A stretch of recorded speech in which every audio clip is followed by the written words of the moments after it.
পাকিম্বুয়ে নামটা যে দিয়েছিলাম পাকিস্তানের, সেই নামকরণের সার্থকতা কি প্রমাণ হয়েছে এবার, নাকি আপনি রাগ করলেন?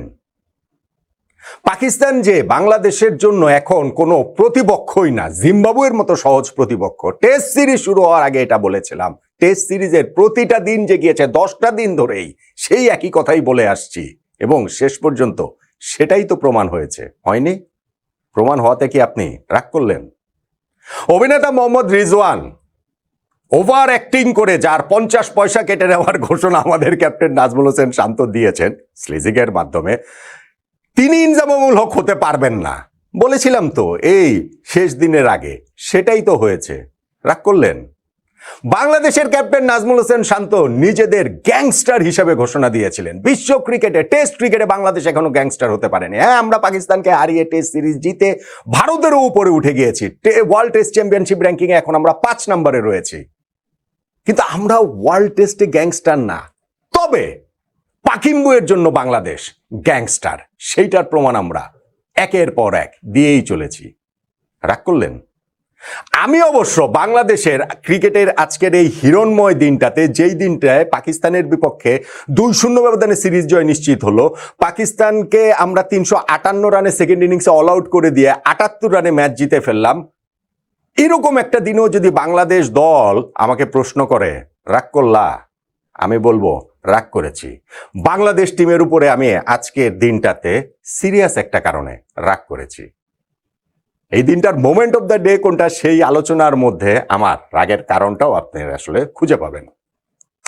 দেখেন, পাকিস্তানকে বলেছি জিম্বাবুয়ের মতো, বাংলাদেশ ক্রিকেটের জন্য জিম্বাবুয়ে যা, পাকিস্তানও তা। আমার হিসাবটা ছিল এই সিরিজ শুরুর আগে সিম্পল। পাকিস্তানের বিপক্ষে আমরা সর্বশেষ টেস্ট সিরিজ জিতেছি, ওয়ানডে সিরিজ জিতেছি, টি20 সিরিজ জিতেছি। ওয়ার্ল্ড ক্রিকেটে জিম্বাবুয়ে ছাড়া আর কোন দলের বিপক্ষে একটা সিরিজ শুরু হওয়ার আগে এরকম কনফিডেন্ট অবস্থায় এইরকম রেকর্ড সঙ্গে নিয়ে একটা সিরিজ আমরা শুরু করতে পারি? বাংলাদেশ পারে, জিম্বাবুয়ে ছাড়া কেউ তো পারি না। সেই কারণে Pakistan plus Zimbabwe equal to পাকিম্বুয়ে, এই নামকরণটা পাকিস্তানের করেছিলাম। আর যখন আমরা আজকে সিরিজ জয় নিশ্চিত করলাম, আমি দেখলাম আমাদের টেস্ট ক্রিকেট হিস্ট্রিতে টানা 4টা টেস্ট ম্যাচ জয় একটা প্রতিপক্ষের বিপক্ষে ওই জিম্বাবুয়ের বিপক্ষেই হয়েছে, আর কারো বিপক্ষে হয় না। ইনফ্যাক্ট পরপর 2টা সিরিজে প্রতিপক্ষকে হোয়াইট ওয়াশ করা, বাংলা ওয়াশ করা, টাইগার ওয়াশ করা, এটা আমরা জিম্বাবুয়ের বিপক্ষেও পারি নাই।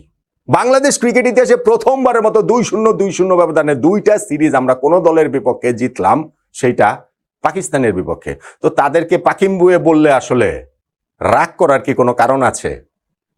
এখন আজকের এই শেষ দিনের কথাটাই যদি আমি শুধু বলি, যে এটা তো মোমেন্ট অফ দ্য ডের আলোচনা, আমরা অন্যান্য আলোচনা তো নিশ্চয়ই করবো অন্যান্য ভিডিওতে। এইটা আসলে হবেই, মানে পাকিস্তানের 121 রান প্রয়োজন, বাংলাদেশ 3 উইকেট নিতে পারবে কিনা। হ্যাঁ, আগের দিনও বাংলাদেশের হচ্ছে গিয়ে অনেক রকম প্রেশারের জায়গা তৈরি হয়ে গিয়েছিল, মনে হয়েছিল বাংলাদেশ ম্যাচটা হারলেও হারতে পারে। এগুলো আশঙ্কার জায়গা, এগুলো ক্রিকেটের প্রতি আমাদের ভালোবাসা থেকে আশঙ্কা। কিন্তু মানে একদম মনের গোপন গহীন থেকে আমরা সবাই কনফিডেন্ট ছিলাম, যারা রাগ করেছেন তারা বাদ দিয়ে, যে বাংলাদেশ এই ম্যাচ জিতবে। ভাই, পাকিস্তান 437 রান করে টেস্ট ম্যাচ জিততে পারবে না। ক্রিকেট ইতিহাসে কেউ কোনোদিন পারে নাই। 149 বছরে টেস্ট ক্রিকেট হিস্ট্রি 2617টা ম্যাচে এই ঘটনা ঘটে নাই। এই পাকিস্তান সেটা ঘটিয়ে দিবে? যেই পাকিস্তান আসলে পাকিম্বুয়ে হবারই নয়, হতেই পারে না। পঞ্চম দিনও সেটা হবে না, এটা আমরা জানতাম, অবশ্যই জানতাম। হ্যাঁ, ঠিক আছে, মোহাম্মদ রিজওয়ানের সঙ্গে সাজিদ খানের পার্টনারশিপটা আমাদেরকে একটুখানি চিন্তার মধ্যে ফেলে দিয়েছিল। তারা কিছু হাফ চান্স দিয়েছিল, ওই যে একটা হচ্ছে গালিতে ক্যাচ নিতেও নিতে পারেননি শুরুতে। মিরাজ একটুর জন্য এলবিডব্লিউ অ্যাপেল থেকে বেঁচে গিয়েছেন রিজওয়ান। তারপরে ধরেন হচ্ছে সাজিদ খানের একটা ওই নাহিদ রানার বলে টপেজ হয়ে গিয়েছিল, সেইখান থেকে উইকেট কিপার লিটনও আসতে পারেন নাই, শর্ট লেগে দাঁড়িয়ে থাকা কাছের তাইজুলও আসলে এগিয়ে আসেন নাই। ফলে ঠিক আছে, ওগুলো নিয়ে কিছু ঝামেলা ছিল, বাট আমরা জানতাম ভাই এটা মানে ম্যাটার অফ টাইম, কয়েকটা জাস্ট সময়ের অপেক্ষা। এবং সেই সময়টা আসলো এই পার্টনারশিপটা 50+ পেরিয়ে যাওয়ার পরে, যখন সাজিদ খানকে আউট করে দিলেন সেই তাইজুল ইসলাম। অসাধারণ একটা টেস্ট ম্যাচ তার কেটেছে, আরো একবার তিনি ইনিংসে 5 উইকেট নিয়েছেন, 6 উইকেটই নিয়েছেন ইনফ্যাক্ট। সো ওই পার্টনারশিপটা তিনি ব্রেক করলেন। তারপরেও 50 পয়সা কাটা যাওয়া অভিনেতা ওভার অ্যাক্টিং এর জন্য সেই মোহাম্মদ রিজওয়ান ছিলেন, এবং তাকে আমরা সেঞ্চুরি করতে দেইনি। তিনি 94 রান করে আউট হয়ে গিয়েছেন শরীফুলের বলে, যিনি এই টেস্টে একটা উইকেটে নিয়েছেন। কিন্তু সেই উইকেটটাও কি ভীষণ গুরুত্বপূর্ণ আপনি দেখেন। আর লাস্ট উইকেটটাও তাইজুলে বলে কুডাম শেজাদ, যেটা হচ্ছে বিগ শট খেলতে গিয়ে যখন তিনি বাউন্ডারি লাইনে ক্যাচ দিয়ে আউট হয়ে গেলেন, বাংলাদেশ জয়ের উল্লাসে মেতে পড়লো, বাংলাদেশ জয়ের উল্লাসে ফেটে পড়লো। পাকিস্তানকে 358 রানে অল আউট করে দিয়ে বাংলাদেশ এই ম্যাচটা 78 রানে জিতে গিয়েছে। এবং ম্যাচ শেষে আমাদের পুরো টিমের যে ফটো সেশনটা যদি আপনি দেখেন, নাজমুল হোসেন শান্ত সবার সামনে ওই যে বসে, সামনে কয়েকজন বসলেন, শান্ত সামনে গিয়ে এক সাইডে হাত রেখে যেভাবে ছবি তোলার জন্য পোজ দিলেন, বোঝা যায় যে এই বাংলাদেশ গ্যাংস্টার হয়ে উঠছে এবং এই বাংলাদেশ সার্টেনলি পাকিস্তানের জন্য গ্যাংস্টার হয়েই গিয়েছে। তাহলে আজকের এই পঞ্চম দিনটার মোমেন্ট অফ দ্য ডে কোনটা?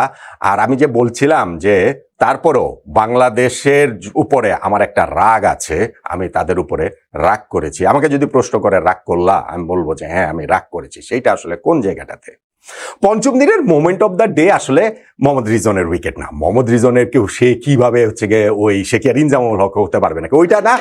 পঞ্চম দিনের মোমেন্ট অফ দ্য ডে আমার কাছে মনে হয় যে ওই যে আমরা ফার্স্ট উইকেটটা যে ব্রেক করলাম, আমাদের ওই পার্টনারশিপটা যে সাজিদ খানকে যে আউট করলেন তাইজুল ইসলাম, সেইটাই আসলে মোমেন্ট অফ দ্য ডে বলে আমার কাছে মনে হয়। তারপরে অবশ্যই রিজনের উইকেটটাও গুরুত্বপূর্ণ, আর লাস্টে যখন আমরা জয়টা নিশ্চিত হলো সেই মোমেন্টটাও তো আচ্ছা যখন বাংলাদেশের জয় নিশ্চিত হলো সেইটারই মোমেন্ট অফ দ্য ডে বললাম, কেননা ওই মোমেন্টটাতে তো আসলে নিশ্চিত হয়েছে বাংলাদেশের জয়টা, সেই কারণে সেইটাই মোমেন্ট অফ দ্য ডে। আর বাংলাদেশের উপরে আমার রাগ কেন ভাই? পাকিস্তান 358 রানে অল আউট করে তাদেরকে আমরা 78 রানে জয় পেয়েছি। পাকিস্তানকে আর 60টা রান বেশি করতে দিত বাংলাদেশ। 60টা রান যদি বেশি করতো, পাকিস্তান যদি 365 রানে অল আউট হতো, তাহলে বাংলাদেশ ম্যাচটা 71 রানে জিততো।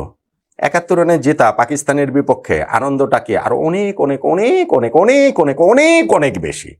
আচ্ছা ঠিক আছে, 7 রান যদি করতে নাও দিত বাংলাদেশ, তাহলে বাংলাদেশ এই জায়গাটাতে আর 13 রান করতে দিত। 13 রান যদি করতো পাকিস্তান, তাহলে তো 358 জায়গায় 371 রানে অল আউট হতো। হ্যাঁ, সেখানেও তো 71টা থাকতো। আগের দিন যেমন তাদের দুই ব্যাটসম্যান শান মাসুদ এবং সালমান আলী আগা, তারা 71 রানে আউট হয়েছে। পাকিস্তান বারবারই আমাদের কাছে ওই 71 সংখ্যাটা দেখলে একটু বিভ্রান্ত হয়ে যায়। তো সেই জায়গাটাতে আরো আনন্দ পেতাম। আগের দিনই যখন রিজওয়ান 71 পেরিয়ে গেছেন, তখনই মেজাজটা খারাপ হয়েছিল।